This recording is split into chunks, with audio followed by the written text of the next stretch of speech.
कभी सोचा है कि एक कंपनी जो सिर्फ मुनाफा कमाने आई थी, वो कैसे एक पूरे उपमहाद्वीप पर राज करने लगी? ये कहानी सिर्फ इतिहास की नहीं है, बल्कि ये कहानी है बेहिसाब ताकत, लालच और व्यापार की, जो हुकूमत में बदल गया। सुनने में थोड़ा अजीब लगता है ना, लेकिन ये सच है। सब कुछ एक बहुत ही सीधे साधे बिजनेस प्लान से शुरू हुआ। कोई बड़ी सेना नहीं, कोई साम्राज्य बनाने का इरादा नहीं, बस पैसा कमाना था। ये स्लाइड देखिए, पूरी कहानी को एक तरह से समेट देती है। 1600 में मिशन था मसाले और कपड़े का व्यापार करना, और 250 साल बाद नतीजा पूरे भारत पर सीधा शासन। तो सवाल यही है कि इतना बड़ा बदलाव आखिर हुआ कैसे? एक ट्रेडिंग कंपनी रूलर कैसे बन गई? तो चलिए कहानी की बिल्कुल शुरुआत में चलते हैं।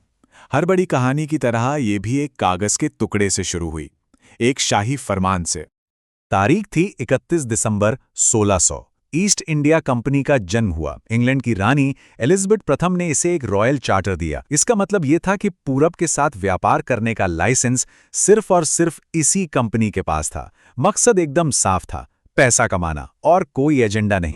अब कहानी इंग्लैंड से निकलकर पहुंचती है भारत।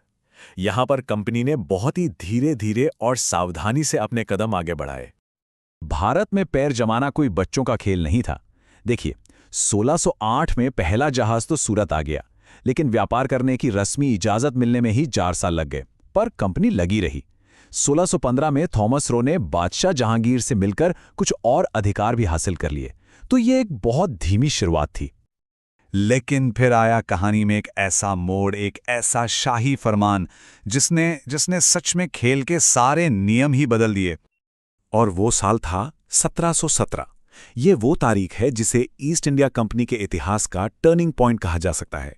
मुगल बादशाह फर्रुखसियर ने एक फरमान जारी किया, और उस एक फरमान ने कंपनी के हाथों में जबरदस्त आर्थिक ताकत दे दी। तो इस फरमान में ऐसा क्या था?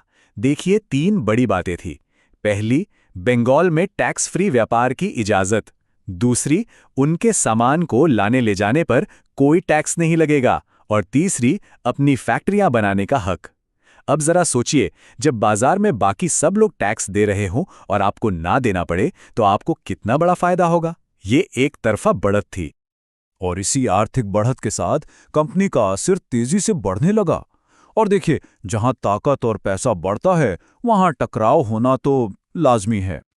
कंपनी ने बड़ी होशियारी से भारत के सबसे अहम व्यापारिक ठिकानों पर अपनी फैक्ट्रियां बनाईं: सूरत, मद्रास, बॉम्बे और कलकत्ता।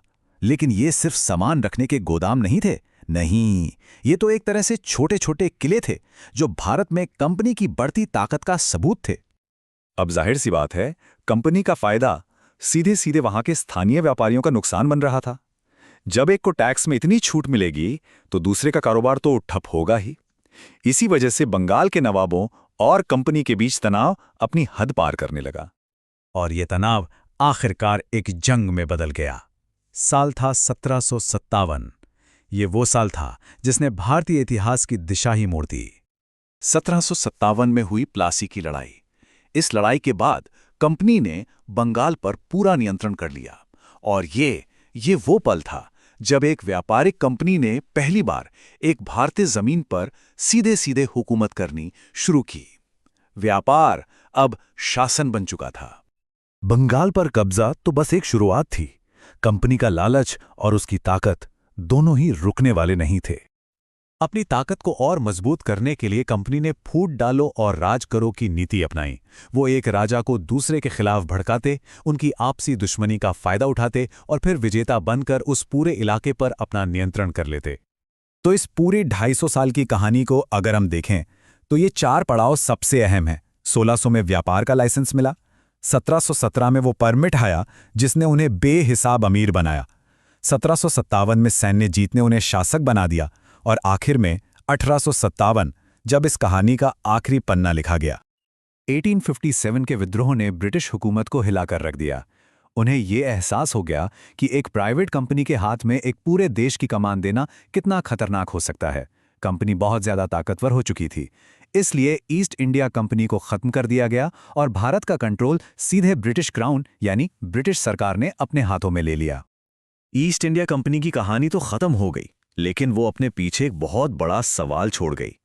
जब कोई कॉरपोरेशन इतना शक्तिशाली हो जाए कि वो एक सरकार की तरह काम करने लगे, तो उसके नतीजे क्या हो सकते हैं?